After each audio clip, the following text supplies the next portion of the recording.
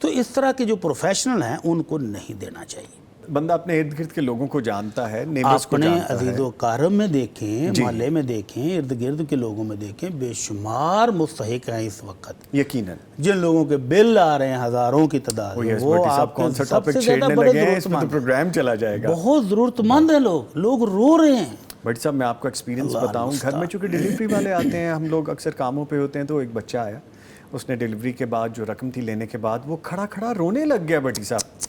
اب میں اندر تھا, بیٹے نے مجھے کہا بابا باہر ایک انکل ہیں, ان سے ہم نے لی ہے وہ ڈیلیوری, اور وہ کھڑے رو ہی جا رہے ہیں. میں نے کہا خدا خیر کرے, اللہ تعالیٰ رحم کرے. میں نے کہا جی کہتے میرا دل نہیں کر رہا, لیکن میں بہت مجبور ہو کے ہاتھ اس نے جوڑے اور کہا کہ میرا بل زیادہ آ گیا ہے. بٹی صاحب میں آپ کو کیا بتاؤں کیا کیفیت ہوئی. میں نے بیٹے کو کہا, بڑا بیٹا میرا عانق, میں نے کہا بیٹا والیٹ میں جو پڑا لے آؤ. یہ کوئی نمائش نہیں ہے, لیکن بڑی صاحب دل کو دھچکا لگتا ہے کہ حالات کدھر جا رہے ہیں. لوگ خودکشیاں کرنے پر مجبور ہیں. او یس, او یس. تو ایسے کسی بندے کا جس کا بل زیادہ ہے, آپ اس کو ہیلپ آؤٹ کریں, ہیلپ آؤٹ کرتے ہیں, بجائے اس کے کہ وہ جو بڑے دھڑلے سے کہتا ہے میں تو 500 ہی لوں گا, ہاں جی یس, اس کو دینے کی بجائے ایسے لوگوں کی مدد کریں. بالکل ٹھیک, بالکل ٹھیک ہے بڑی صاحب. بہت سے سوالات ہیں اور میں چاہتا ہوں کچھ کمنٹس بھی شامل کر لیں. ہمیں الطاف صاحب لکھ رہے ہیں السلام علیکم, طیب صاحب لکھ رہے ہیں, کہہ رہے ہیں جزاک اللہ خیر, اسرا احسن آپ کو سلام پیش کر رہی ہیں جی, وعلیکم السلام, اور سعید احمد, اچھا بلکہ ان کی میں بات شامل کر دوں, کہتے ہیں السلام علیکم پیغام ٹیم, گزارش یہ ہے کہ ویسے ہم بہت مرتبہ بیان کر چکے ہیں, کہتے ہیں کہ اللہ ربی لا اشرک بہ شیئا, اس کا وہ کہہ رہے ہیں فضیلت بیان کر دیں, بہت مرتبہ بتا چکے ہیں. دل کے سکون, قرار, اطمینان, جب آپ بے چین ہو نا, اس وقت پڑھیں اللہ ربی لا اشرک بہ شیئا, تو یہ بے چینی اور بے قراری کا شاندار علاج ہے. جب آپ بے قرار ہوں تو اس وقت سکون کے ساتھ ٹیک لگا کے پڑھتے رہیں, آپ ایسا لگے کہ روح بالکل پھول کی طرح نرم ہو گئی. بہت مزہ آتا ہے. ٹھیک ہے, اچھا آگے کامران صاحب لکھتے ہیں السلام علیکم بھائی. جی وعلیکم السلام. میرا مفتی صاحب سے سوال ہے, آج سوشل میڈیا کا دور ہے, اس میں بچوں کو کیسے ڈیل کرنا چاہیے جہاں سب کچھ سامنے ہے. بڑی امپورٹنٹ بات ہے, میں چاہوں گا اس کو ہائی لائٹ کیجیے گا. میں بات کر رہا ہوں اباؤٹ پریگنینسی. آگے لکھتی ہیں مسٹرس خان, جو ان کے مسٹرس کامران جو ان کی آئی ڈی کہتی, کس عمر میں ان کو انفارمیشن دینی بہتر ہے according to Islam? Social media کا دور ہے, سب کچھ ہاتھ میں. اللہ اکبر. سوشل میڈیا پر والدین کو چیک تو رکھنا چاہیے, ہم رکھتے بھی ہیں بٹی صاحب, رکھتے بھی ہیں, رکھنا بھی چاہیے, اور ایسی چیزیں بچوں کو وقت سے پہلے نہیں بتانی چاہیے. جب وہ بالغ ہو جائیں, شادی کے قریب پہنچ جائیں, تو پھر ان کو بتا دیں. اتنی دیر میں ان کو اسلامی تعلیمات سے روشناس کرائیں. بچوں کا دور ہے تو بچوں کو اپنے موبائل میں بھی ان کو اسلامی تعلیمات والے چینل لگا کر دیں, تاکہ ان کے پاس ٹھوس اسلامی تعلیمات بھی تو ہوں. مجھے اجازت دیجیے گا یہاں کہنے پہ, اور اس کے لیے ماشاءاللہ پیغام ٹیلی ویژن اپنا حصہ ڈال چکا ہے, اور ہماری اینیمیٹڈ پروگرامز, بچوں کے کارٹون آنے والے ہیں جو جلدی آپ ٹیلی ویژن اسکرین پہ پیغام پہ دیکھیں گے, جس میں اسلامک رہنمائی, ہماری بیسک رہنمائی, بچوں کے ذہن کی نشو و نما تربیت کرنے کے لیے بہت ضروری ہے, وہ ہیلپ آؤٹ کرے گی پلیز. بہت زبردست ہے جی. ٹھیک ہے, اچھا سر آگے کہتے ہیں السلام علیکم رحمۃ اللہ وبرکاتہ. میرا مفتی صاحب سے سوال ہے کہ اگر کسی نے اپنے فوت شدہ شوہر کے لیے صدقہ کرنا ہو یا اپنے فوت شدہ والدین کے لیے صدقہ کرنا ہو, تو کیا وہ اپنی اولاد کو دے سکتی ہے؟ والدین اپنی اولاد کو اور اولاد اپنی والدین کو صدقہ خیرات نہیں دے سکتے. والدین پر فرض ہے کہ اپنی اولاد پر خرچ کریں, اور اولاد پر بھی فرض ہے کہ وہ اپنے والدین پر خرچ کریں. تو ان دونوں طرفین کو ایک دوسرے کو صدقہ خیرات یا زکوٰۃ نہیں دی جا سکتی. ٹھیک ہے, آگے ایک بڑا خوبصورت سا جی میرے پاس آیا ہے, رقیہ حمید لکھ رہی ہیں جی. لکھتی ہیں سلام نوید بیٹے. جی وعلیکم السلام ورحمۃ اللہ وبرکاتہ. بیٹے نے لاسٹ پروگرام میں ذکر کیا تھا کہ عمرے پہ جا رہا ہوں, بہت خوشی ہوئی. بیٹے سے ایک ماں کی ریکویسٹ ہے کہ میری حاضری کے لیے دعا کریں. یہ جی بڑا ٹھیک ہے جی, آپ دعا کر دیں ماں جی انشاءاللہ جی. ٹھیک, وہاں جائیں گے تو دعا کریں. ٹھیک ہے انشاءاللہ ضرور کریں گے. نعیم صاحب کچھ کہہ رہے ہیں مجھے کہ ٹھیک ہے, اور سیگمنٹ ختم ہو گیا. ٹھیک ہے, اس کے ساتھ ہی میں اپنے معزز مہمانوں کا شکریہ ادا کروں گا. ہمارے ساتھ موجود رہے قاری احمد یار حقانی صاحب. قاری صاحب آپ کے آنے کا شکریہ.